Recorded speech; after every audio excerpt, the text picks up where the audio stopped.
Chapter का नाम है सिंपल हार्मोनिक मोशन। नाम से लग रहा है कि काफ़ी सिंपल होगा, लेकिन ये पूरा जलेबी की तरह सीधा है। आपको बहुत मज़ा आएगा इसको सीखने में, समझने में। और ये भी एक नॉन यूनिफॉर्म एक्सीलरेशन मोशन है। एक नॉन यूनिफॉर्म एक्सीलरेशन मोशन हम लोग देख चुके हैं, सर्कुलर मोशन, जिसमें acceleration was not constant. Centripetal acceleration was v square by r directed towards the centre, but direction was continuously changing. Particle अगर इधर है तो एक्सीलरेशन इधर को हुआ, पार्टिकल अगर इधर है तो एक्सीलरेशन इधर को हुआ, डायरेक्शन बदल रहा था। That was a non uniform acceleration motion, जिसमें v इक्वल टू प्लस 80 वगैरह नहीं लगा सकते थे। ये भी कुछ ऐसा है। तो नाम का सिंपल है, लेकिन है बड़े टेढ़ा। टेढ़ा है पर मेरा है। Let us understand basics. हम लोग इसमें सारा चीज को समझेंगे, कुछ नहीं लिखेंगे, और जो जरूरत की चीजें उसको लिखेंगे। मैं लिखूंगा सारा चीजें, आप लोग उतना लिखोगे जितना आपको समझ में, जितना आपको लिखना चाहिए, समझना है सारा कुछ। तो पहले मैं कोई एक मोशन को पीरियडिक मोशन कब बोलता हूं? व्हेन आई से it is A periodic motion. Periodic motion, periodic motion का मतलब हुआ क्या है? पीरियडिक मोशन का मतलब ये है, the particle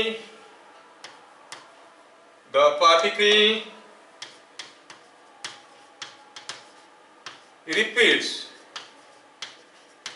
same path again and again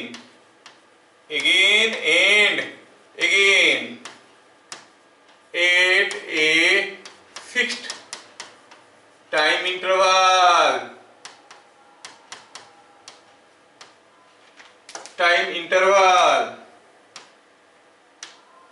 तो पीरियडिक मोशन क्या है? पीरियडिक मोशन क्या है? The particle repeats the same path again and again at a fixed time interval. आपको नहीं लिखना है। क्यों नहीं? क्योंकि कोई नहीं पूछेगा। What is the what you mean by ये पीरियडिक मोशन? Time interval. कोई पार्टिकल अपने रास्ता को बार बार रिपीट करता है at a fixed time interval. The time interval is called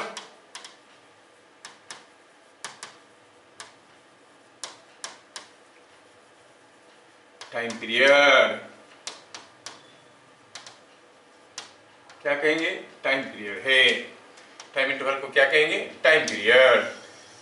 तो कोई पार्टिकल अपने रास्ता को बार बार रिपीट करता है at a fixed time interval, तो हम कहेंगे ये पीरियडिक मोशन है।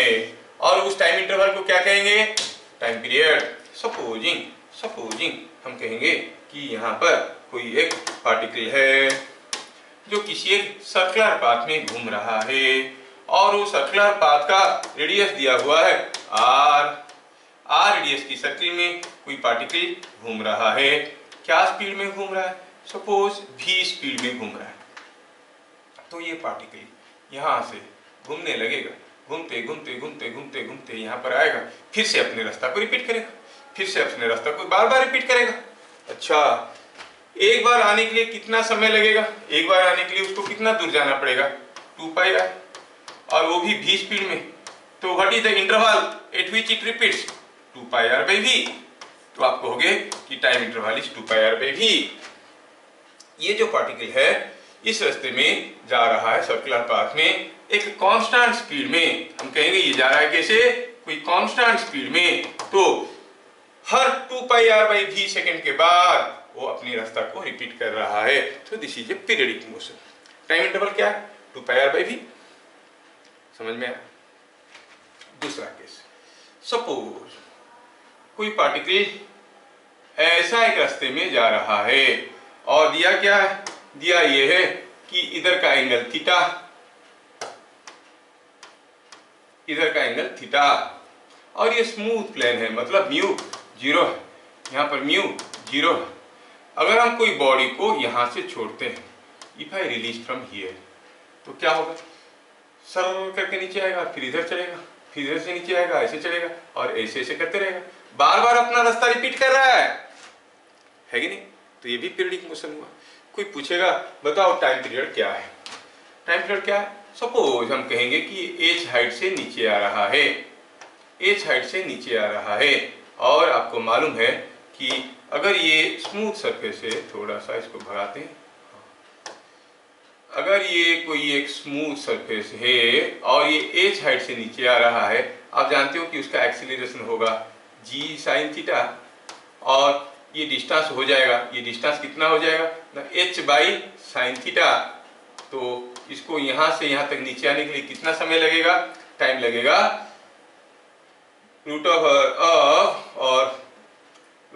Of 2h by G into 1 by sine theta. यहां से यहां तक आने के लिए इतना समय लगेगा। सर कैसे, आप बता दिए। अरे सिंपल है भाई, इनिशियल वेलोसिटी 0 है, एक्सीलरेशन जी साइन थीटा है, डिस्प्लेसमेंट ए साइन थीटा है, S square U T plus half at square करो, टी का वैल्यू मिल जाएगा। तो यहाँ से यहाँ तक आने के लिए लगेगा 1 by sine theta root over of 2h by g. तो यहाँ से यहाँ तक चढ़ेगा तो कितने ऊपर तक चढ़ेगा, कितने ऊपर तक चढ़ेगा, क्योंकि ये स्मूथ प्लेन है, कोई एनर्जी लॉस नहीं हो रहा है।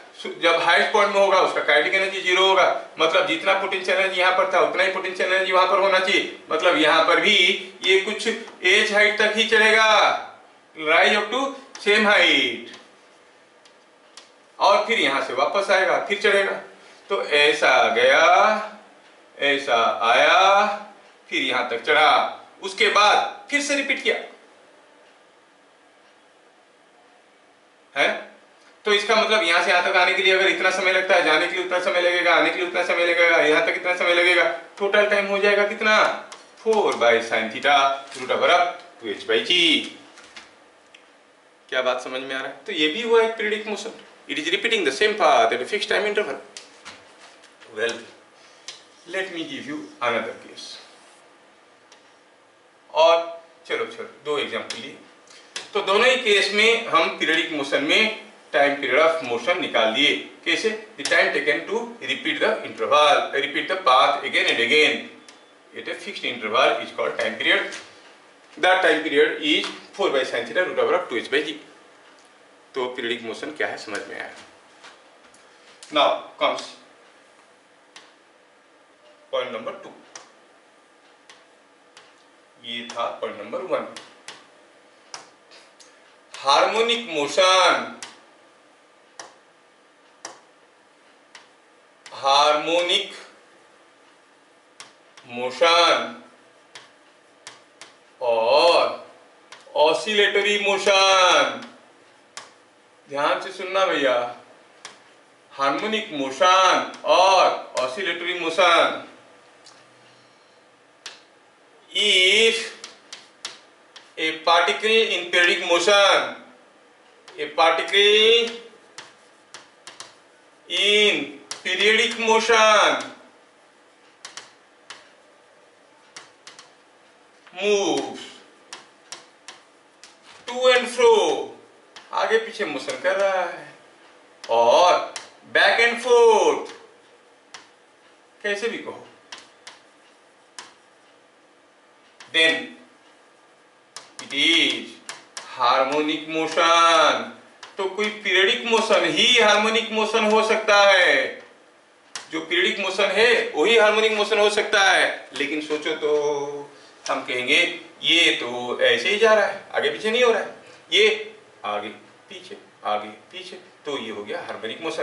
This is just a periodic motion and this is a harmonic motion. Let me copy it from here, copy. तो यहां पर हुआ हार्मोनिक मोशन किसको कहते हैं, तो ये हो गया हार्मोनिक मोशन, ये हो गया नॉन हार्मोनिक मोशन, ये हो गया एग्जांपल हार्मोनिक मोशन का, क्योंकि ये आगे पीछे हो रहा है।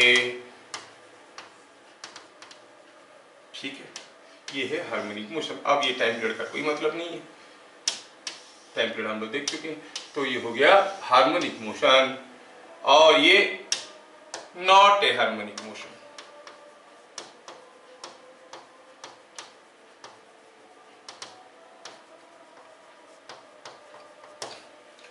ठीक है, प्रीवियस केस में थोड़ा हम चलते हैं और देखते हैं कि जो पीरियडिक मोशन था, कोई नॉन पीरियडिक मोशन को हम कैसे समझेंगे। नॉन पीरियडिक मोशन को कभी कभार अपीरियडिक मोशन कहते हैं, पीरियडिक के सामने ए लिख दो, अपीरियडिक मोशन और नॉन पीरियडिक मोशन। सपोज हम बात करेंगे इस केस में इस केस में हम देखें कि जो पार्टिकल मूव कर रहा था सर्कुलर पाथ में, वो मूव तो कर रहा था लेकिन उसका भी कांस्टेंट नहीं था। सपोजिंग हम कहेंगे ये पार्टिकल का वेलोसिटी जो है, स्पीड जो है, कंटिन्यूअसली इंक्रीज कर रहा है। भी इज इंक्रीजिंग, क्या लिखा है, कांस्टेंट नहीं है, ये इंक्रीज कर रहा है।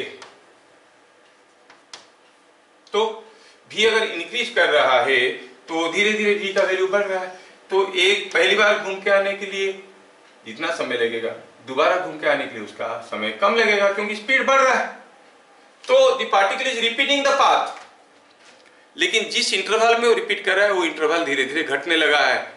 डेफिनेशन क्या था, if the particle repeats same path again and again at a fixed time interval, लेकिन टाइम इंटरवल तो बदल रहा है, तो आप कहोगे ये मोशन क्या हो गया, नॉन पीरियडिक। अगर ये जो इंक्लाइन प्लेन था, ये इंक्लाइन प्लेन स्मूथ नहीं रफ होता तो ये एच हाइट से गिरता तो कम हाइट तक चढ़ता क्योंकि एनर्जी खत्म हो रहा है, again doing work against friction, फिर और कम होता, धीरे धीरे धीरे धीरे होके कहीं रुक जाता।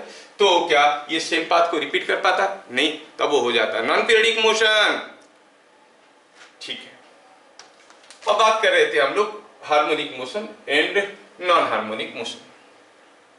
अभी ये हार्मोनिक मोशन में हमें पीरियडिक मोशन से एक फिजिकल क्वांटिटी मिला जो है टाइम पीरियड। अब हार्मोनिक मोशन से हमें नया चीज मिलने वाला है, टर्म मिलने वाला है।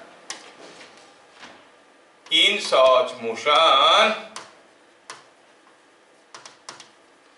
पोजीशन ऑफ इक्विलिब्रियम is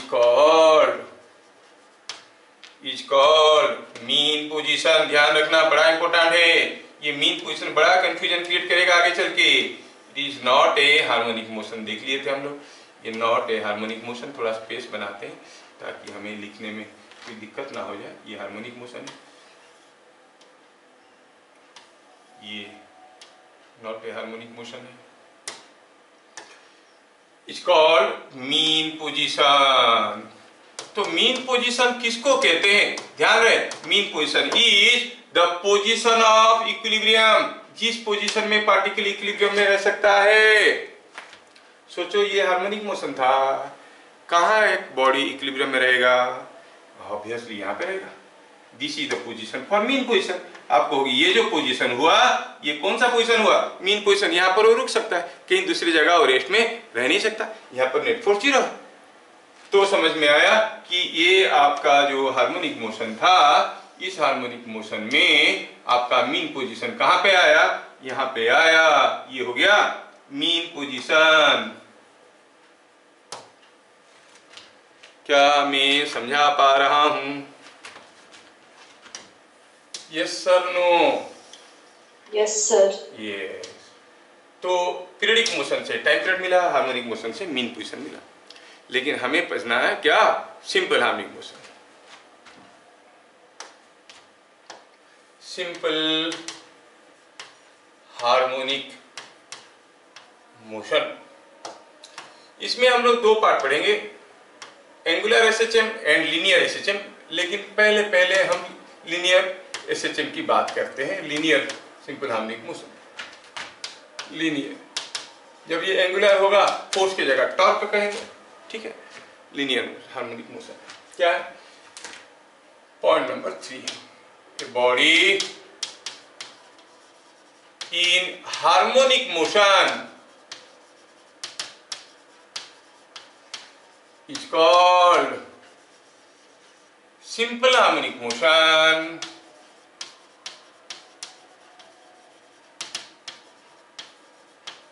जिसको आगे में SHM लिखने वाला हूं। If the body experiences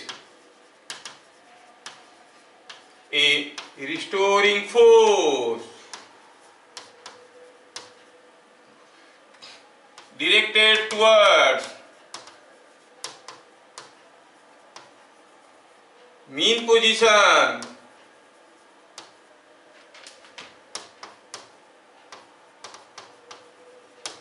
which is proportional to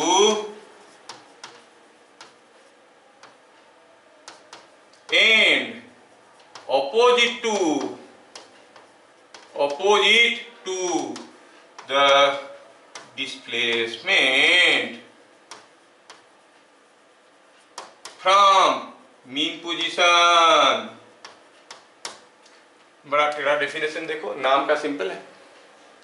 If the particle experiences a restoring force proportional to and opposite to the displacement from mean position, restoring force मतलब कोई भी body equilibrium में पोजीशन में रहना पसंद करता है, और मीन पोजीशन में जो इक्विलिब्रियम है वो कैसा इक्विलिब्रियम है? स्टेबल इक्विलिब्रियम है। मैं लिख सकता था, लिखा नहीं हूं, आप समझ लो, वहां पर स्टेबल इक्विलिब्रियम में रह सकता है।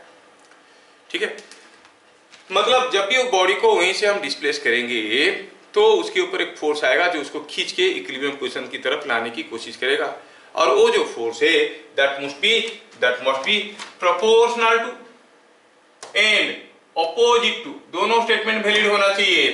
Proportional to and opposite to the displacement from mean position, ये प्रोपोर्शनल टू द डिस्प्लेसमेंट होना चाहिए, ऑपोजिट टू द डिस्प्लेसमेंट होना चाहिए। लेट अस सी, अभी हम लोग थोड़ी देर पहले ऐसा वाला एक एग्जांपल लिए थे। ये था मीन पोजीशन, कोई बॉडी ऐसे ऐसे ऑसिलेट कर रहा था। जब वो मीन पोजीशन पे था, मीन पोजीशन से कुछ एक्स डिस्प्लेसमेंट में था, क्या उसके ऊपर कोई फोर्स था? वो चाहे ऊपर जा रहा है, नीचे आ रहा है, किधर भी जा रहा है, क्या उसके ऊपर कोई फोर्स था ऑपोजिट टू डिस्प्लेसमेंट? हाँ था। अगर ये एंगल थीटा है तो फोर्स था mg sin थीटा। Yes, force, there is a force acting on the body, restoring force is acting on the body which is trying to bring it to this position। जब वो body इधर चढ़ेगा तब भी खींचेगा नीचे की तरफ, ऊपर चढ़ रहा होगा तब भी खींचेगा, नीचे आ रहा होगा तब भी खींचेगा। मतलब जब वो बॉडी यहाँ पे है, जो फोर्स आ रहा है वो मीन पोजीशन से डिस्प्लेसमेंट का ऑपोजिट है। हाँ है, मीन पोजीशन से डिस्प्लेसमेंट हुआ x, तो बॉडी पर फोर्स आया ऑपोजिट टू x। हाँ, but that is not enough, it should be proportional to x। यहाँ पर जो फोर्स आ रहा है क्या आ रहा है? अगर ये एंगल थीटा है तो फोर्स है mg sin थीटा, तो x को ज्यादा करेंगे तब भी तो फोर्स mg sin थीटा रहेगा। क्या डिस्प्लेसमेंट के साथ फोर्स बदल रहा है? नहीं, F is opposite to x but not proportional to x। x को डबल कर देंगे, फोर्स डबल होगा क्या? नहीं। So this is not SHM। क्यों? क्योंकि the restoring force must be proportional to and opposite to the displacement from mean position. यहाँ पर फोर्स ऑपोजिट टू डिस्प्लेसमेंट तो है लेकिन प्रोपोर्शनल नहीं है। लेकिन सोचो तो, suppose I give you another case, here is a spring attached and now suppose here is a block attached to the spring. ऐसा करके कोई एक ब्लॉक है और ये ब्लॉक को किसी एक स्मूथ सरफेस के ऊपर हम धर दिए हैं ऐसे, ये ब्लॉक यहाँ पे। अभी अगर मैं इस ब्लॉक को पकड़ के थोड़ा खींचता हूं और छोड़ देता हूं तो ये भी तो ऐसे ऐसे करेगा। जब ये ऐसे ऐसे करेगा, it is making periodic motion, है ना? ये अपने रास्ता को बार बार रिपीट कर रहा है। पीरियडिक मोशन होने के साथ साथ आगे पीछे मूव कर रहा है, इट्स ए हार्मोनिक मोशन। हाँ, ये भी सही है। तो देखना है ये सिंपल हार्मोनिक मोशन है कि नहीं। जब मैं इसको धक्का दिया और वो यहां से कुछ x डिस्टेंस में था, तो आप देख रहे हो कि ब्लॉक के ऊपर एक फोर्स आ रहा है जो कि उल्टे डायरेक्शन में है। क्यों है? Because of the spring. क्या फोर्स है? F is kx। क्या F x को अपोजिट है? हाँ है। क्या F x को प्रोपोर्शनल है? हाँ है। तो force is proportional to x and opposite to x। x को डबल करेंगे फोर्स डबल हो जाएगा, x को कम करेंगे फोर्स कम हो जाएगा, ज्यादा करेंगे ज्यादा हो जाएगा। जब ब्लॉक इधर आ जाएगा तो फोर्स इस डायरेक्शन में होगा, ब्लॉक इधर था फोर्स इधर को था। That means in this case the force is proportional to x and opposite to x. So this is a harmonic motion, a typical harmonic motion, जिसमें mean position कहाँ है? Position of equilibrium। कहाँ है वो? जहाँ पर ये ब्लॉक रेस्ट में रहता है, नेचुरल लेंथ में। नेचुरल लेंथ में ये रेस्ट में रह सकता है। तो that natural length position is the mean position। Mean position से x डिस्प्लेसमेंट में उसके ऊपर फोर्स आ रहा है opposite to x and proportional to x। So the motion is simple harmonic motion. ये ऑर्डिनरी हार्मोनिक मोशन नहीं है, ये सिंपल हार्मोनिक मोशन है। ये क्या है? Ordinary harmonic motion. Are you able to distinguish? समझ में आ रहा है? Yes, sir. यस। तो सिंपल हार्मोनिक मोशन किसको कहते हैं हमें समझ में आया। चलिए आगे बढ़ते हैं और मैथमेटिकल एनालिसिस करते हैं।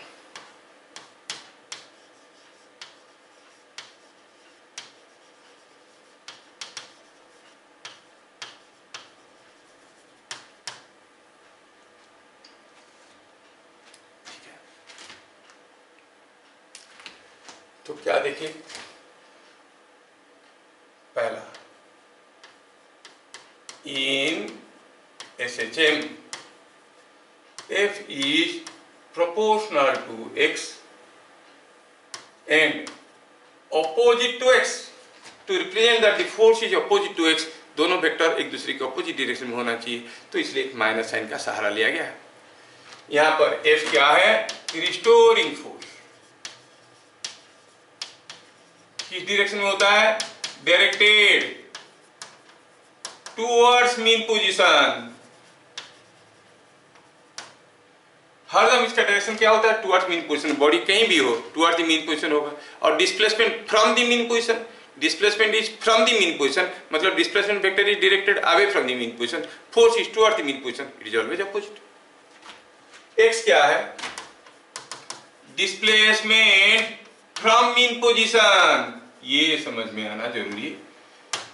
Displacement from mean position, F is restoring force directed towards mean position, restoring force directed towards mean position. ठीक है, ये हमें समझ में आया, ये हमें समझ में आया। ठीक है, ठीक है। तो हम कहेंगे कि जो फोर्स होता है कोई बॉडी के ऊपर, फोर्स, इसको हम लिख सकते हैं कि मास इनटू एक्सीलरेशन, क्योंकि force is equal to mass into acceleration. तो हम यहाँ पे फोर्स की जगह लिखेंगे mass into acceleration is proportional to opposite to x. That means acceleration is also proportional to opposite to x. It is a non uniform acceleration motion. क्या हो गया, it's a non uniform acceleration motion. So SHM is non-uniform acceleration motion। क्यों, क्योंकि acceleration बदल रहा है x के साथ साथ, पार्टिकल आगे पीछे हो रहा है, x बदल रहा है, डिस्प्लेसमेंट फ्रॉम मीन पोजीशन बदल रहा है, एक्सीलरेशन बदल रहा है, इट्स नॉट कांस्टेंट। समझ में आया। आगे हमें पता चल गया कि acceleration is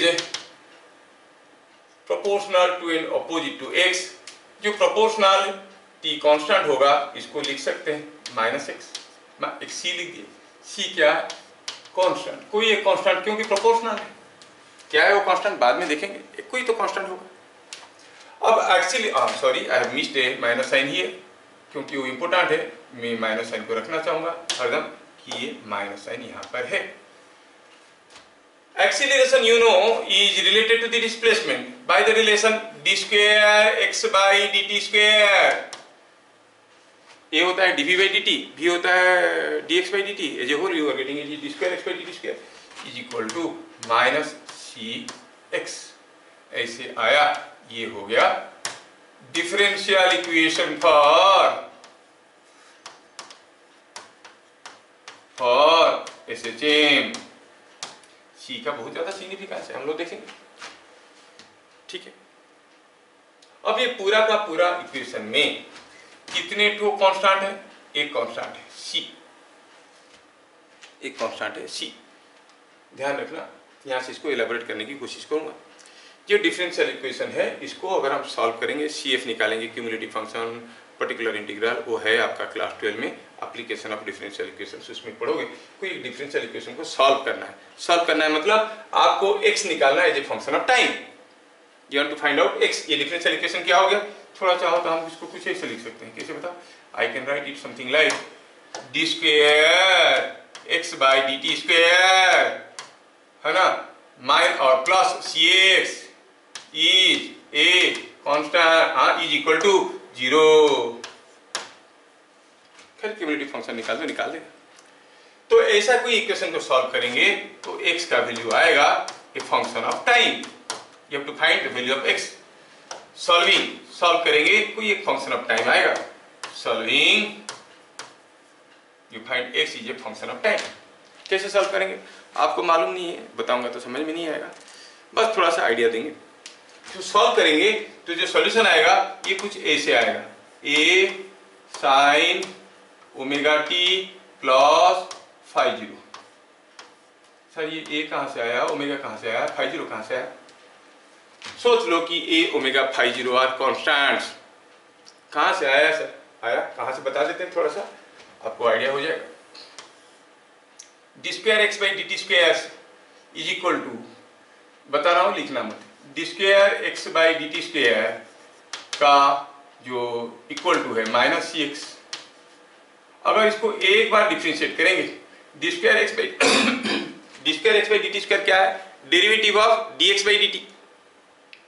derivative of d x by d t with respect to t is d square x by d t square. तो इसको इंटीग्रेट करेंगे तो क्या मिलेगा?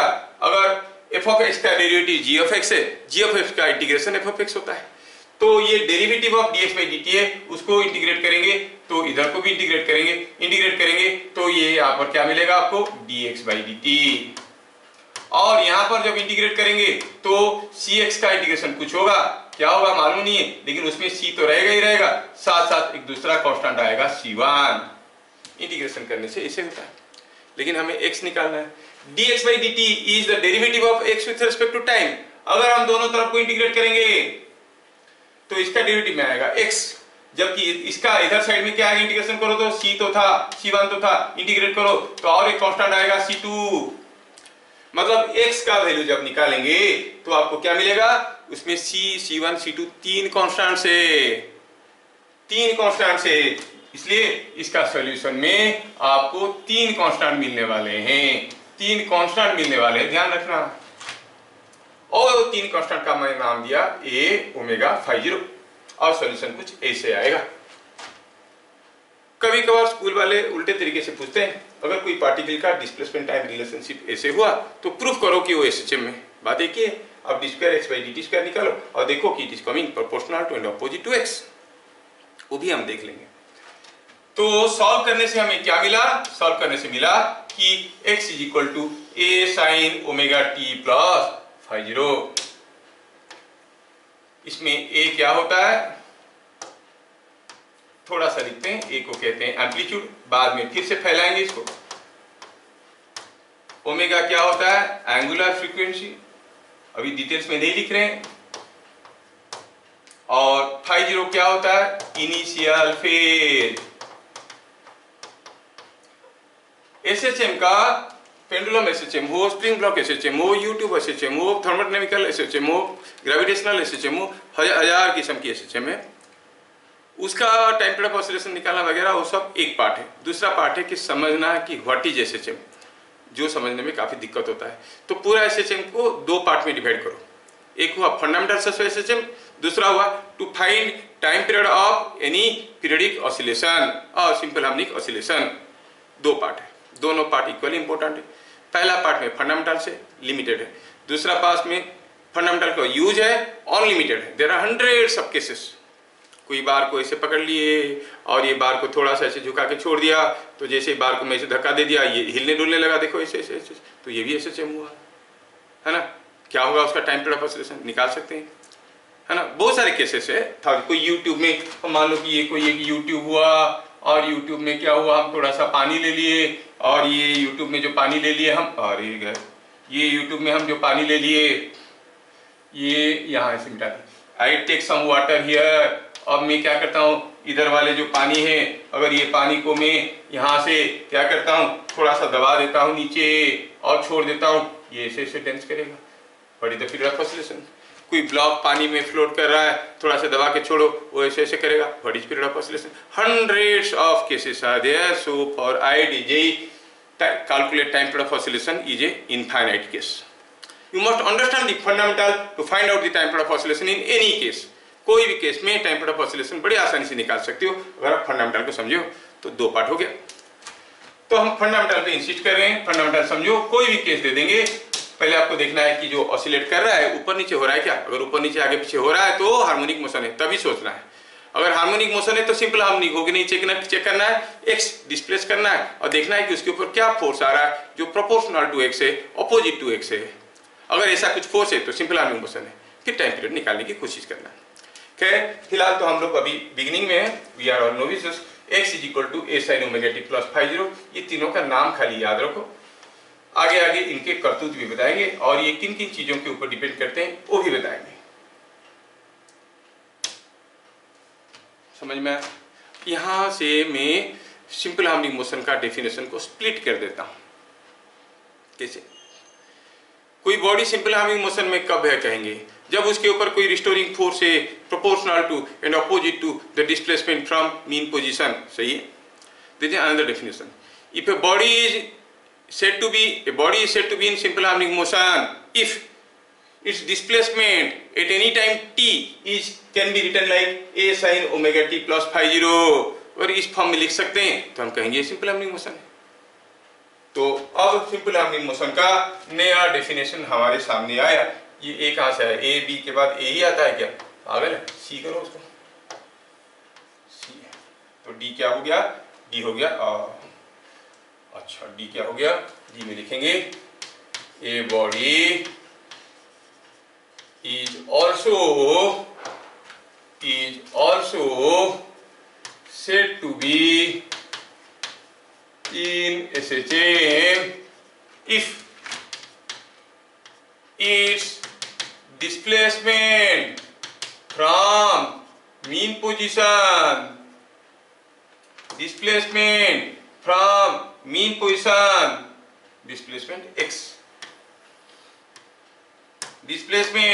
x from mean position is or changes with time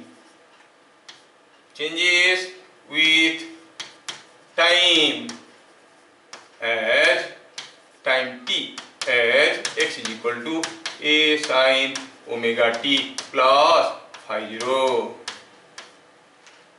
अगर कोई particle का displacement समय के साथ ऐसा कुछ बदल रहा है, जस्ट फॉर एग्जांपल कोई पार्टिकल का डिस्प्लेसमेंट दिया है x is equal to 20 sin 4t plus 5/6, क्या ये SHM है? हाँ ये SHM है, क्योंकि ये दिखने में कुछ ऐसा है। कोई पार्टिकल का डिस्प्लेसमेंट दिया गया है 30 cos 5t, क्या ये SHM है? हाँ, क्यों? क्योंकि हम इसको ऐसे लिख सकते हैं 30 sin π/2 माइनस 5t ऐसे लिख सकते हैं और 5t माइनस 5/2 ऐसे लिख सकते हैं, ऐसे लिख सकते हैं ना? लिख सकते नहीं लिख सकते? तो ये भी हो गया SHM, तो ये भी SHM हो गया। कोई पार्टिकल का डिस्प्लेसमेंट दिया है x equal to 10 tan 4t, क्या SHM है? नहीं भैया, इसको ऐसे कुछ नहीं लिख सकते, इट इज नॉट SHM। ये मिक्स्ड आएगा, साइन कॉस का मिला जुला आएगा, हाँ? तो और कुछ कांस्टेंट भी आ जाएंगे अगर समझ में आते, तो it is not SHM। x is equal to 5t square plus 7t, no it is not SHM, क्योंकि ये कुछ ऐसे दिख नहीं रहा है। क्या बात समझ में आया? अच्छा ठीक है।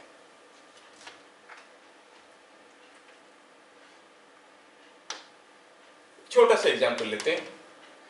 Displacement of A particle from mean position is given by x is equal to 4 cos 5t. Prove that it is SHM, ऐसे दे दिया, प्रूव करना है।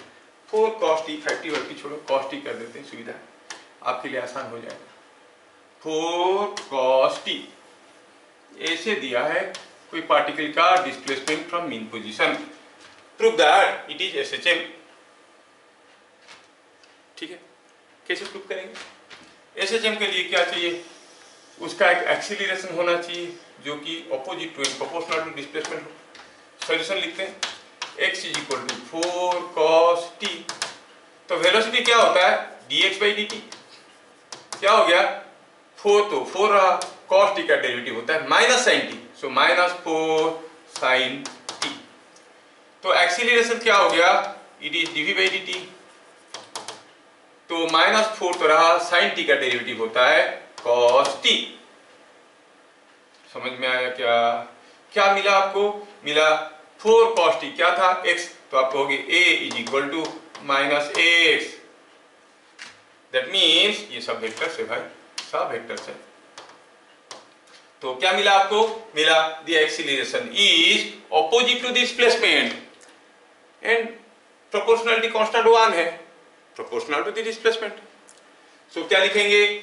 a is proportional to and opposite to x, so it is SHM। क्या मैं समझा पा रहा हूं? मेरे आउटस्टैंडिंग बच्चे क्लास में हो कि स्टैंडिंग आउटसाइड? सर है, पता चला क्लास लगा दिए जूम और हम standing outside because we are outstanding children. क्या समझ में आया? कोई भी चीज दिया है तो आप ऐसे एक्सीलरेशन निकालो और देखो कि प्रोपोर्शनल टू एक्स होना चाहिए, अपोजिट टू एक्स होना चाहिए। ठीक है, दूसरा एग्जांपल, सपोज हम कहेंगे कि ये कोई एक सर्किल है और ये सर्किल का ऊपर चलता हुआ ये पॉइंट है और पता चला कि ये पॉइंट कांस्टेंट स्पीड में जा रहा है, कांस्टेंट स्पीड में जा रहा है, ये उसका सेंटर है। मैं क्या करता हूं, यहां पर कोई एक परपेंडिकुलर ड्रॉ करता हूं और ये जो पार्टिकल इधर मूव कर रहा है, ये पार्टिकल ऐसे ऐसे ऐसे ऐसे आएगा, ऐसे ऐसे ऐसे आएगा, ऐसे ऐसे करके जाएगा।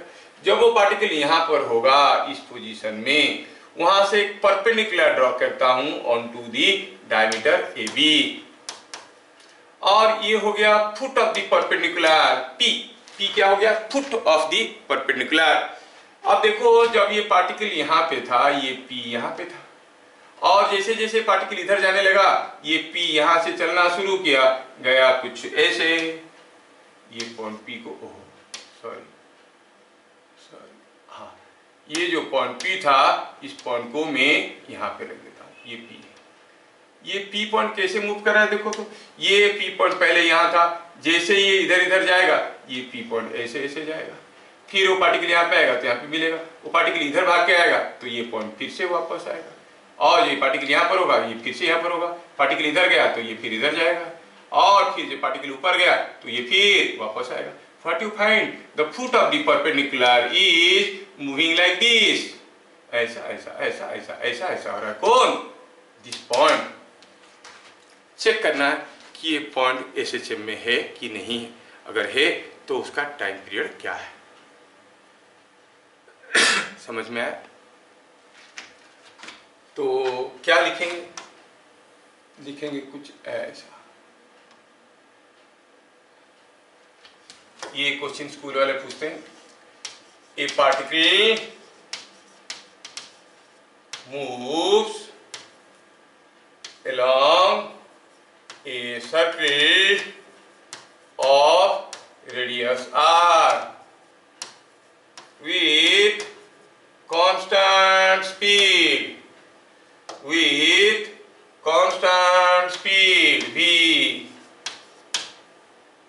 पार्टिकल सर्कुलर पाथ में जा रहा है, कांस्टेंट स्पीड में जा रहा है। ठीक, अरे ये b को क्यों नहीं दिया? चल b इधर।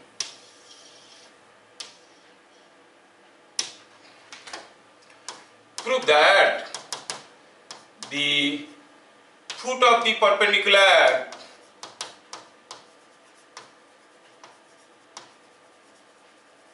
drawn onto any diameter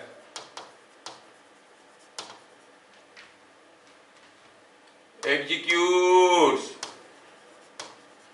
SHM time period of find time period of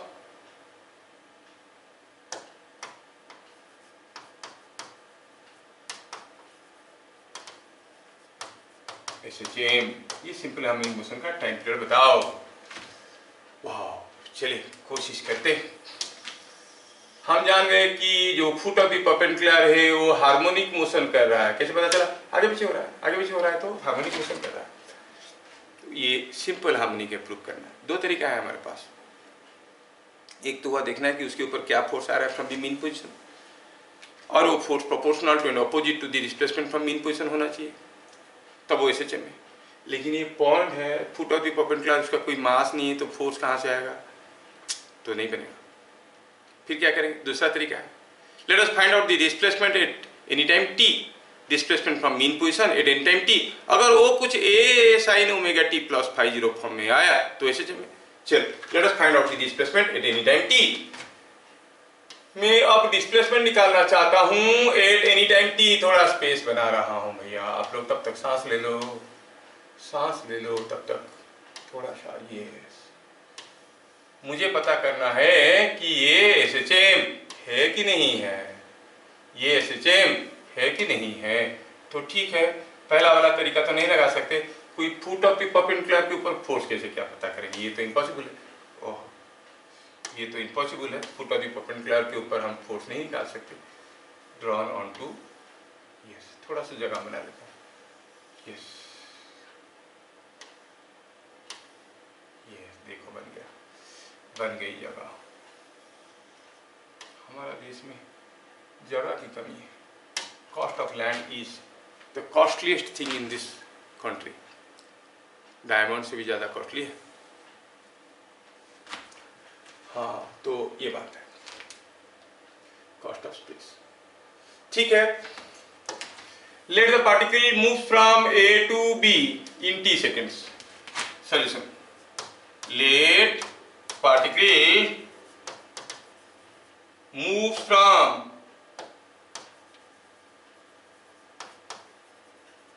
A to B। अब ये ऐसे ऐसे ऑसिलेट कर रहा है तो मीन पोजीशन कहाँ होता था? अक्सर बीच में होता था। मीन पोजीशन है ना, दोनों पोजीशन के बीच में होता था, आप जानते हो। इन t सेकेंड्स। अच्छा, तो जब t सेकेंड में A to B चला गया, वो पार्टिकल कुछ यहाँ पे आ गया, यहाँ पे आ गया। पहले कहाँ था? पहले यहाँ था। ओह, पहले ये कुछ यहाँ था। कितना दूर चला गया? मान लेते हैं कि थीटा चला गया। तो थीटा, द एंगुलर डिस्प्लेसमेंट कितना हो जाएगा? It is omega into T, क्योंकि ओमेगा होता है ना theta by T. T second में थीटा गया तो एंगुलर वेलोसिटी होता है थीटा बाई टी, तो थीटा हो गया ओमेगा इंटू टी। ओमेगा क्या है? ओमेगा इज इसका स्पीड क्या था? v, और रेडियस क्या था? r था। तो it is v by r into t, vt by r. Theta is vt by r. कोई दिक्कत नहीं है समझने में, बढ़िया। तब जब तक ये थीटा गया तब तक वो पार्टिकल का मीन पोजीशन से डिस्प्लेसमेंट क्या हुआ था?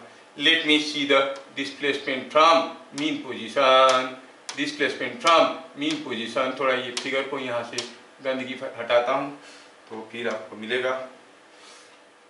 ये वाला पॉइंट है। अरे तू जा, तू जा, आ गया यहाँ, और ये इधर आ गया।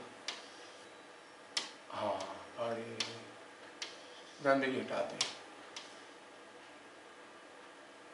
हमें पता ये करना है कि जब वो यहाँ पर आया उसका डिस्प्लेसमेंट फ्रॉम मीन पोजीशन क्या हुआ है? आपको ये हुआ है, this is the displacement from mean position.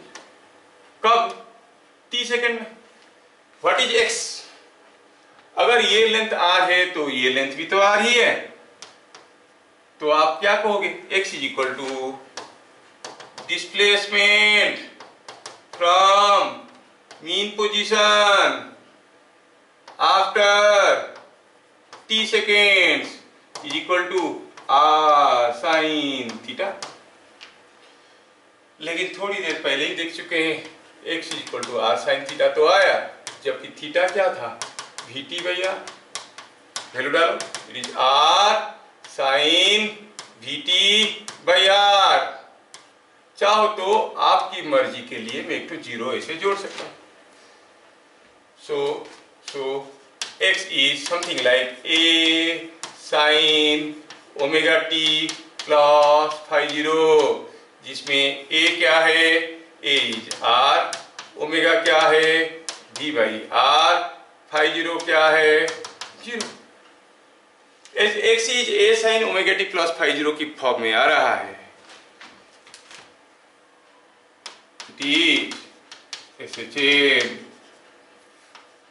क्योंकि x equal a sin omega T plus phi zero form में आ रहा है। एम्पलीट्यूड कितना है r, ओमेगा कितना है v बाई r, तो 2 pi by time period, omega होता है 2 पाई बाई टाइम पीरियड, हो गया v बाई r। तो टाइम पीरियड कितना हो गया, it is v t, time period कितना हो गया, टाइम पीरियड कितना हो गया 2 पाई r बाई v। हाँ बात तो सही है। कैसे, ये जो पार्टिकल घूम रहा था ये एक बार घूम के यहाँ पर आएगा, तो ये भी जो गया था ऐसे जाके ऐसे जाके ऐसे आएगा, ये फिर से रिपीट करेगा कब, जब ये पार्टिकल एक बार घूम के अपनी जगह आएगा। ये पार्टिकल एक बार घूम के अपनी जगह आएगा तो कितना समय लेगा, 2 पाई आर बाई वी, वही तो निकल के आ रहा है सामने। You find the time period is 2 pi r by v. क्या मेरी बात समझ में आ रहा है?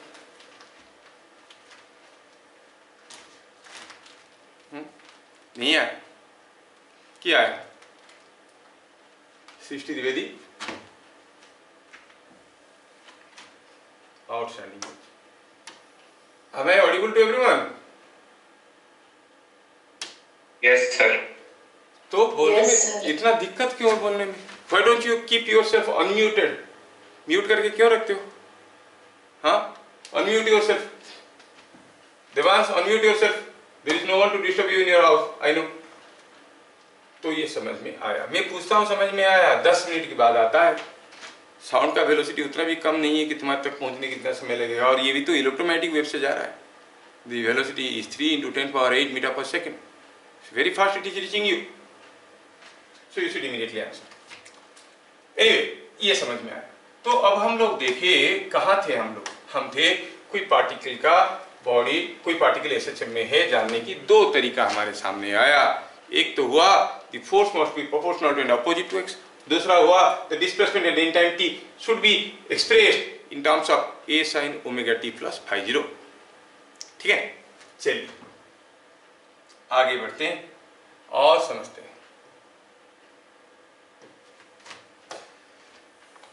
ये था E, ABCD गया था शायद, हाँ D गया था, ये क्या क्या था, ये D गया, ये आया E।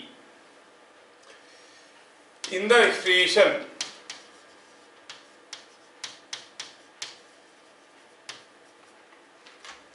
x is equal to a sin omega t plus phi zero, ये सारा चीज को समझते हैं। x क्या है, डिस्प्लेसमेंट फ्रॉम मीन पोजीशन, तो फिर यूनिट क्या होगा, मीटर, सेंटीमीटर, मिलीमीटर, किलोमीटर, कुछ भी हो सकता है। तो किलोमीटर भी होता है क्या, हाँ हाँ होता है। अगर हम अर्थ में एक होल बना देंगे और कोई पत्थर को इसके अंदर डाल देंगे, ये पत्थर आएगा, इधर आएगा, फिर जाएगा, and it will keep on oscillating like this. ये क्या हो, एक कितना डिस्प्लेसमेंट तो किलोमीटर में होता है, displacement from mean position is in kilometre, कुछ भी हो सकता है। ए क्या है, ए को हम कहते हैं एम्पलीट्यूड। क्या है एम्पलीट्यूड, कोई पार्टिकल ऐसे ऑसिलेट कर रहा है, ध्यान से देखो, और ये हो गया उसका मीन पोजीशन। जब वो पार्टिकल यहाँ पर है, ये है उसका एक्स, पार्टिकल ऐसे गया, ऐसे आया, ऐसे गया, ऐसे आया, फिर से रिपीट किया। जब वो पार्टिकल यहाँ पर है, एक्स हो गया displacement from mean position. Amplitude क्या है, देखो तो ये पूरा चीज अगर 1 हो जाएगा तो x का वैल्यू a हो जाएगा। ये पूरा चीज 1 होगा, मतलब x का मैक्सिमम वैल्यू कितना होगा, जब ये चीज का मैक्सिमम वैल्यू क्या है 1। Sine omega T plus phi, sine theta का मैक्सिमम वैल्यू क्या होता है 1। जब ये चीज मैक्सिमम हो जाएगा तो x इज मैक्सिमम। जब ये मैक्सिमम हो जाएगा इसका वैल्यू होगा 1, और मैक्सिमम x क्या हुआ a, तो तो इट इज क्या है, it is nothing but x maximum, that is the maximum displacement from mean position. Maximum displacement from mean position क्या है, थोड़ा फिगर में देखो, तो फिगर में यहां से शुरू किया, मैक्सिमम कितना दूर पे होगा ये, तो ये जो चीज है इसी को कहते हैं amplitude, the maximum displacement from mean position. तो एम्पलीट्यूड का यूनिट क्या होगा, जो एक्स का यूनिट है, क्या है, मीटर, सेंटीमीटर, किलोमीटर, जो भी है। तो A is having unit same as, unit क्या हो जाएगा, यूनिट हो जाएगा same as metre, centimetre, A का यूनिट होगा ऐसे। जो ए है ये किसके ऊपर डिपेंड करता है, कोई पार्टिकल एसएचएम कर रहा है, कितना होगा इसका एम्पलीट्यूड ऑफ ऑसिलेशन, किसके ऊपर डिपेंड करता है। लगे हाथ में कोई एक ब्लॉक का एसएचएम दिखाने की कोशिश कर रहा हूं, ये कोई एक ब्लॉक है जो कि यहाँ पर स्प्रिंग के साथ बंधा हुआ था, मतलब यहाँ पर ये रेस्ट में रह सकता है, स्प्रिंग का कांस्टेंट के, तो ये हो गया उसका मीन पोजीशन, कहाँ है, at the equilibrium position. But if it is A horizontal spring block system, the equilibrium position is at the natural length of the system. तो ध्यान रहे कि नेवर डोंट रिमेंबर कि mean position is the natural length, remember mean position is the equilibrium position. ठीक है, mean position किसको कहते हैं, द इक्विलिब्रियम पोजीशन, हम लोग डेफिनेशन देख चुके हैं। अभी अगर ये ब्लॉक को मैं थोड़ा सा धीरे से धक्का देता हूं, ऐसे जाएगा, ऐसे आएगा, इधर आएगा, ऑसिलेशन, जोर से धक्का देंगे तो ऐसे जाएगा, ऐसे आएगा और ऐसे चलेगा। तो कितना एम्पलीट्यूड लेके ये ऑसिलेट करेगा वो डिपेंड करता है किसके ऊपर, डिपेंड करता है कि कौन धक्का दे रहा है। द एजेंट प्रोड्यूसिंग एसएचएम, मैं धीरे से धक्का दूंगा, कुड़ कुड़ कुड़ कुड़ कुड़ कुड़ कुड़, जोर से धक्का दूंगा, गुट गुट गुट गुट गुट गुट, तो ये एम्पलीट्यूड बढ़ गया। तो एम्पलीट्यूड कितना होगा कौन डिसाइड करता है, the agent which producing SHM. तो ए किसके ऊपर डिपेंड करता है, इट डिपेंड्स अपॉन, ये जैसे ब्लॉक ऐसे ऐसे हुआ तो ये ऐसे ऐसे जा रहा है, ऐसे ऐसे जा रहा है, फिगर को आप देख लीजिए, ये आप देख लीजिए, थोड़ा इसको साफ करते हैं, हाँ ठीक है। तो ये डिपेंड्स ऑन, किसके ऊपर डिपेंड करता है, डिपेंड्स ऑन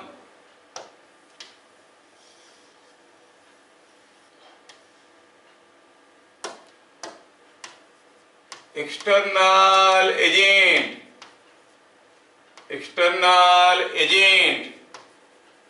producing SHM,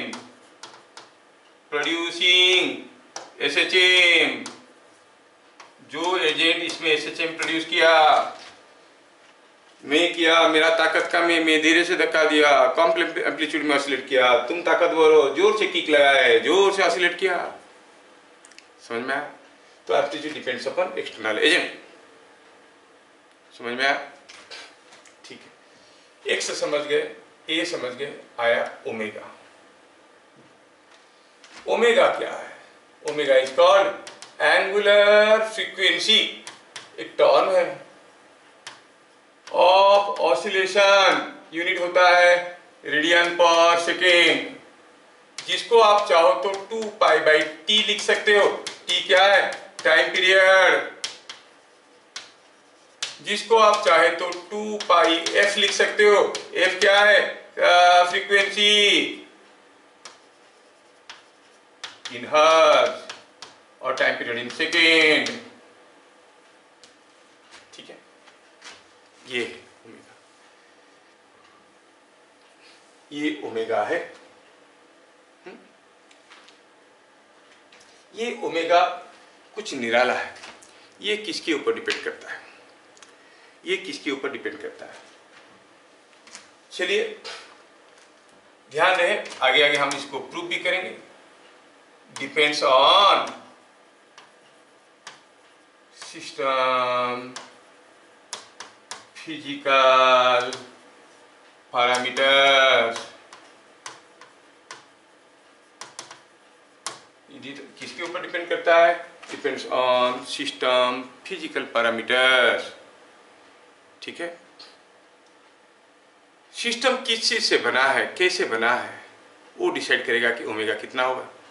जो एजेंट धक्का दे रहा है उसके कारण ओमेगा नहीं बदलेगा, A depends upon the person who is producing SHM, omega depends upon कौन सा सिस्टम ऑसिलेट कर रहा है। अगर आप कहोगे कि यहाँ पर कोई एक यूट्यूब है और इस यूट्यूब में कुछ लिक्विड रखा हुआ है और ये लिक्विड को थोड़ा सा दबा के छोड़ दिए, ये ऑसिलेट करने लगेगा, तो ये जब ऑसिलेट करेगा कितना टाइम पीरियड लेके ऑसिलेशन करेगा और इसका जो ओमेगा होगा that will be depending upon किसके ऊपर, एल और जी के ऊपर। अगर ये कोई एक पेंडुलम है और ये पेंडुलम ऐसे ऐसे ऑसिलेट कर रहा है, इसका जो ओमेगा होगा वो डिपेंड करेगा इसका लेंथ कितना है, जी कितना है। अगर ये कोई एक स्प्रिंग ब्लॉक सिस्टम है और ये ब्लॉक ऑसिलेट कर रहा है, तो आप कहोगे इसमें जो होगा आपका ओमेगा वो डिपेंड करेगा के और एम के ऊपर। कोई एक्सटर्नल एजेंट इसमें एसएचएम प्रोड्यूस कर रहा है, धीरे से धक्का दे रहा है, छोटा सा ऑसिलेशन हो रहा है, जोर से धक्का दे रहा है, जोर से ऑसिलेशन हो रहा है, लेकिन दोनों ही केस में omega is depending upon the system parameters. इसको जोर से धक्का दोगे capital A sine omega T हुआ, धीरे से धक्का दोगे स्मॉल ए साइन ओमेगा टी होगा, omega will be same, depends upon the system parameters.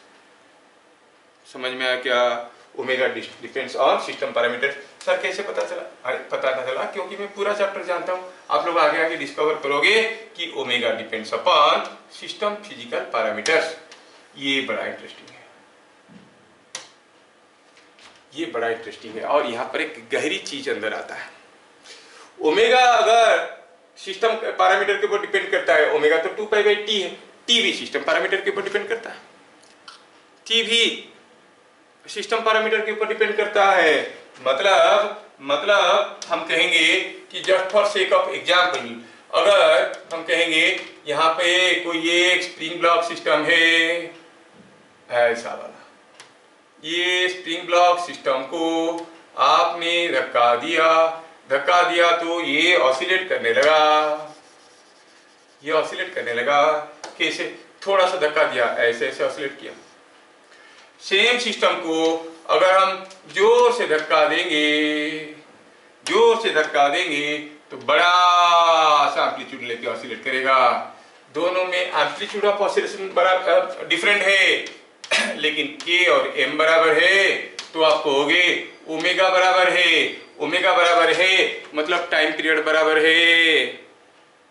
मतलब अगर आप धीरे से धक्का दोगे, ऐसे जाके इधर आके यहाँ वापस पहुंचने के लिए जितना टाइम लगेगा, जोर से धक्का दोगे यहाँ से जाके यहाँ पर आके, इधर से आके यहाँ पहुंचने के लिए उतना ही टाइम लगेगा। T1 and T2 will be same. ये सबसे खतरनाक चीज है जो इमीडिएटली विश्वास नहीं होता है, लगता नहीं कैसे होगा, ये ऐसे जाके आ रहा है T1 के इतना दूर जाके आया तभी T नहीं बराबर होगा, क्योंकि जैसे जैसे दूर जाएगा उसका एक्सीलरेशन भी तो बढ़ जाएगा। Acceleration is proportional to and opposite to x. ये छोटा सा एक्सीलरेशन था, बड़ा सा एक्सीलरेशन भाग के आएगा, उतनी समय में आएगा। And if you are smart enough, क्या आप मुझे बता सकते हो कि अगर ये यहाँ से ऐसे जाके इधर आया, ऐसे आके पहुंचा, टाइम लिया T1, तो यहाँ से यहाँ तक जाने के लिए कितना टाइम लगा होगा? कितना टाइम लगा होगा बताओ? T1/4, 1/4 टाइम है। यहाँ से यहाँ तक T1/4, यहाँ से यहाँ तक आने के लिए T1/4, यहाँ से यहाँ तक T1/4, यहाँ से यहाँ तक T1/4, पूरा टाइम हो गया T1। कहने का मतलब ये हुआ कि अगर हमारे पास कोई एक स्प्रिंग ब्लॉक सिस्टम है जिसका मीन पोजीशन चलो मानते हैं कि कुछ यहाँ पे है, देखो एक बहुत खतरनाक चीज है यहाँ पर, इसको समझने से समझ में आएगा, याद रखोगे तो भूल जाओ। अगर ये मीन पोजीशन है, अगर ये ब्लॉक को मैं यहाँ से 10 सेंटीमीटर खींचा और छोड़ दिया, वापस आने के लिए टाइम लगा 1 सेकेंड। 20 सेंटीमीटर खींच के छोड़ देंगे, वापस आने के लिए कितना टाइम लगेगा? 1 सेकेंड, क्योंकि यहाँ से यहाँ तक का टाइम होता है T1/4, यहाँ से यहाँ तक का टाइम होता है T1/4। 10 सेंटीमीटर खींच के छोड़ दोगे, जितना समय में वापस आएगा।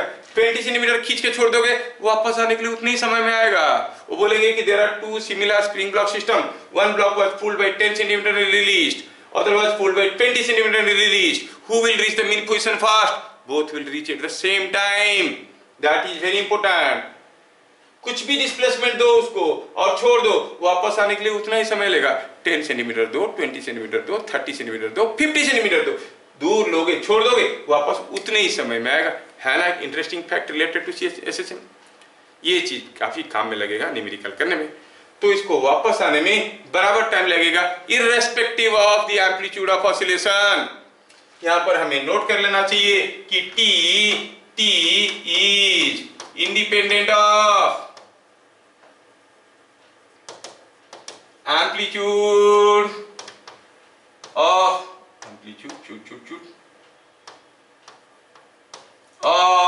oscillation।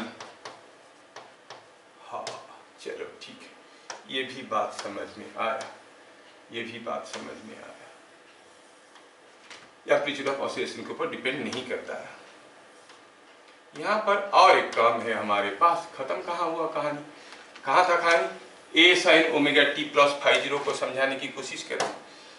A sin omega T plus phi zero को समझाने की कोशिश कर रहे हैं। अब हम A x ओमेगा समझ चुके, ये चीज क्या है, ये चीज क्या है?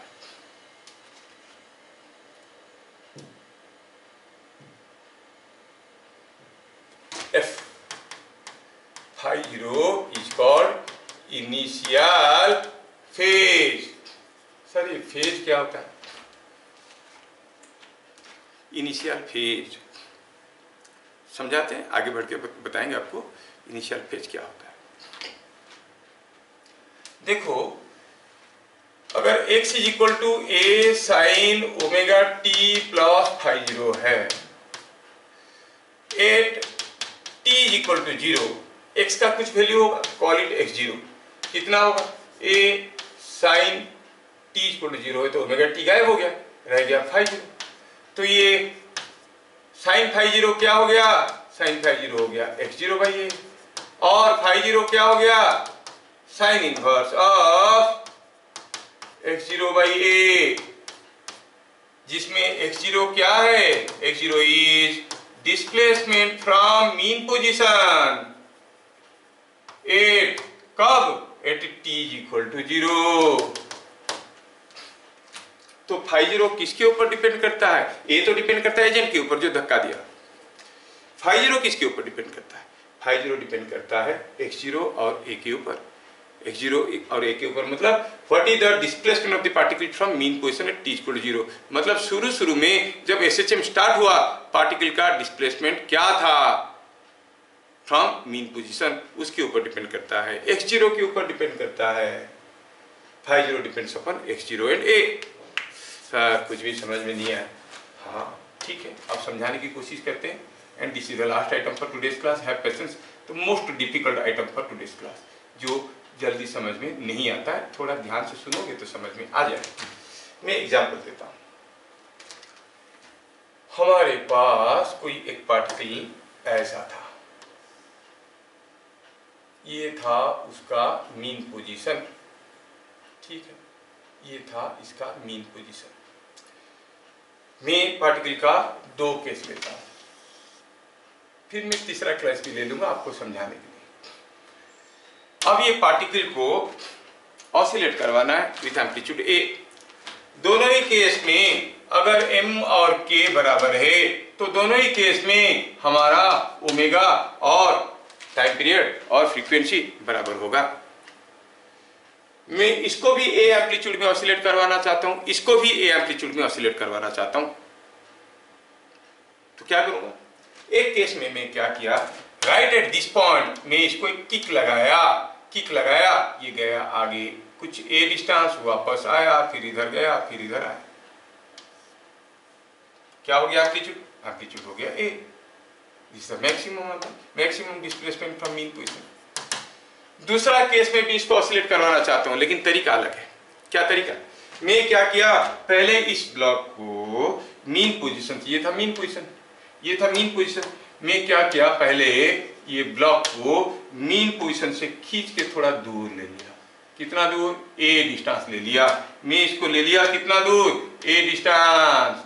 मैं a डिस्टेंस लेके इसको छोड़ दिया। अब ये यहां से भाग के आएगा, यहां रुकेगा नहीं, और इधर जाएगा, फिर मुड़ के आएगा, और जाएगा और जाएगा।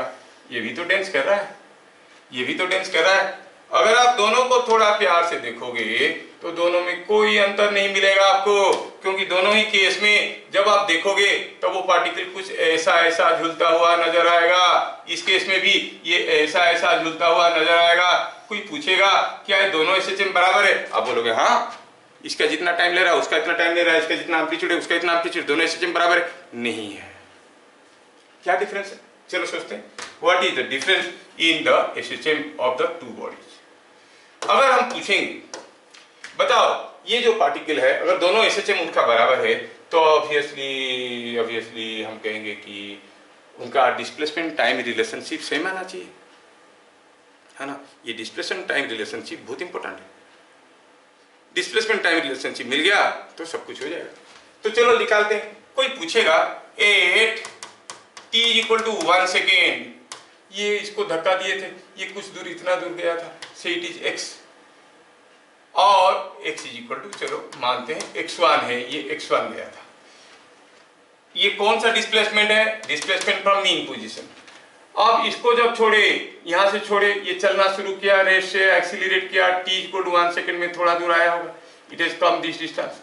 अगर ये डिस्टेंस आया है, हम डिस्प्लेसमेंट नहीं लिख रहे हैं, I am not writing the displacement of the particle, remember x is not the displacement of the particle, it is displacement from mean position.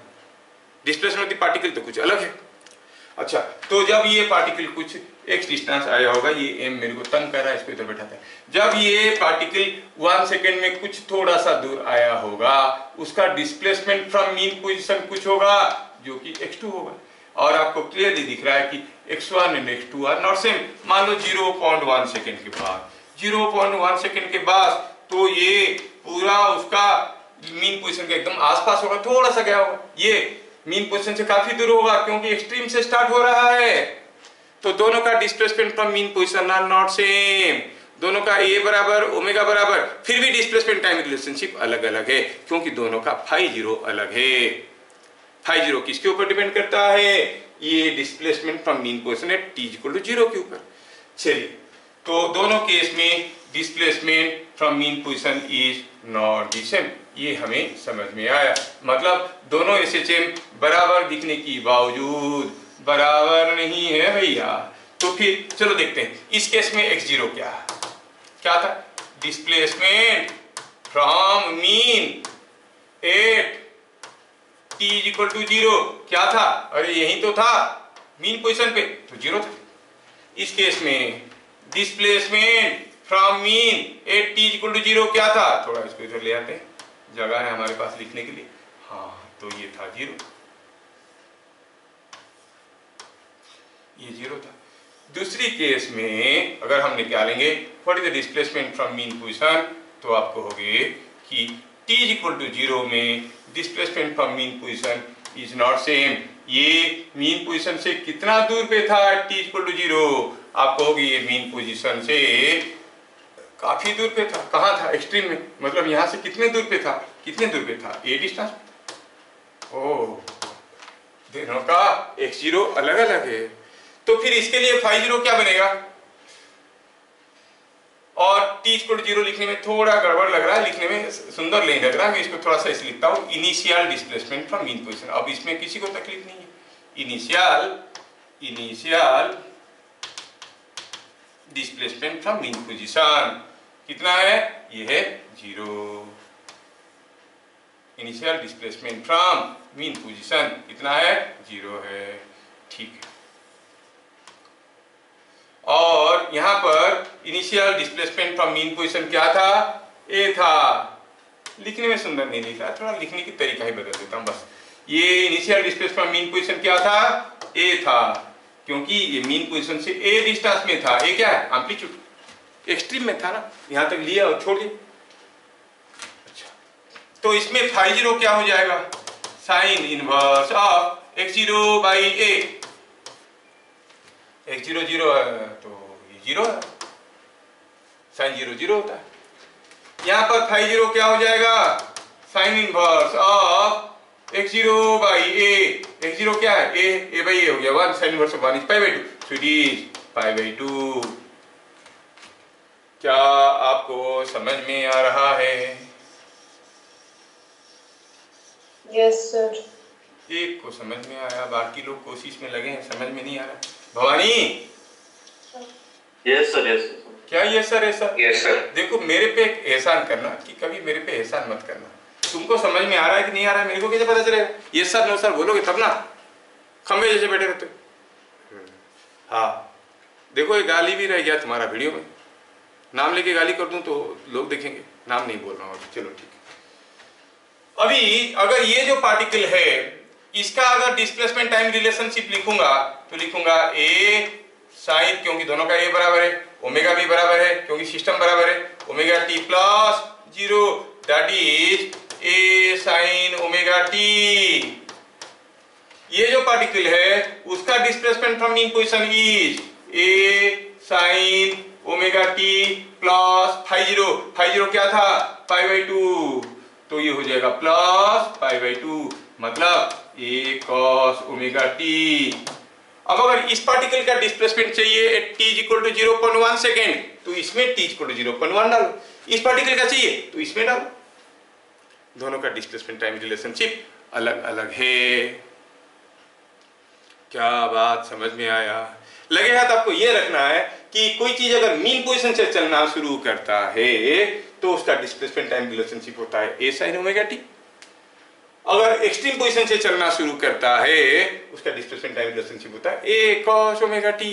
अगर पॉजिटिव एक्सट्रीम में हुआ, नेगेटिव एक्सट्रीम में हुआ तो माइनस ए कॉस ओमेगा टी। ठीक है, अगर समझ में आ गया, आखिरी क्वेश्चन आपके लिए जिसका आंसर आपको देना है और आई सी दैट यू अंडरस्टूड। अगर मैं सेम एसएचएम को फिर से एग्जीक्यूट करने की कोशिश किया, ना मीन से ना एक्सट्रीम से, फिर कहां से, चलो देखते हैं। ये था वो पार्टिकल, ये यहां था, मैं इसको ऑसिलेट करवाना चाहता हूं। कैसे ऑसिलेट करवाना चाहता हूं? I want to give it an oscillation of amplitude A. या तो मैं ऐसे धक्का दूंगा कि ए डिस्टेंस आएगा वापस आएगा, या फिर ए डिस्टेंस तक खींच के छोड़ दूंगा तो भी ऑसिलेट करेगा। मैं लेकिन कुछ दूसरा किया, हाइब्रिड। मतलब पहले मैं इसको a/2 डिस्प्लेसमेंट दे दिया, जब वो यहाँ पे आया उसके ऊपर मैंने क्या किया, मैं और एक किक लगाया ताकि और a/2 चले जाए, और कितना चले जाए, a/2। तो फिर ये जो पार्टिकल है उसका डिस्प्लेसमेंट कितना गया हो, a/2। मतलब वो पार्टिकल अब a/2 धक्का दिया तो यहां तक पहुंचा, यहां पर पहुंचा तो रुका, रुकने के बाद कैसे जाएगा, इसका मोशन कैसे हुआ, यहां से एसएचएम स्टार्ट हुआ, वो गया ऐसे मुड़ के आया मीन पोजीशन तक, रुका नहीं, इधर गया, रुका नहीं, वापस आया, फिर यहां पर आया, फिर से रास्ता को रिपीट किया। अब ऐसा कोई एसएचएम में एम्पलीट्यूड क्या है, ए, और ओमेगा क्या है, ओमेगा। मैं लिखना चाहता हूं what is the displacement time relationship, मतलब A sine omega T plus dash लिखना चाहता हूं। आपको ये डैश भरना है। What is the value of dash you want to fill up here for this motion. हमें इसका डिस्प्लेसमेंट टाइम रिलेशनशिप में यहाँ पर क्या चीज चाहिए, और आपको थोड़ा वो जानकारी है कि यहाँ पर φ0 होता है, मतलब φ0 क्या है बताओ, मिल गया तो आप इसको भर दो। समझ में आया? ना मीन से है ना एक्सट्रीम से है। मीन से होता तो होता x = sin ओमेगा टी, φ0 होता 0। एक्सट्रीम से होता तो x का वैल्यू होता a cos ओमेगा टी और φ0 का वैल्यू होता π/2। अब सोचना आपको है, बताना आपको है, ठीक है? Try it and give your answer in the channel. I'll wait for your answer.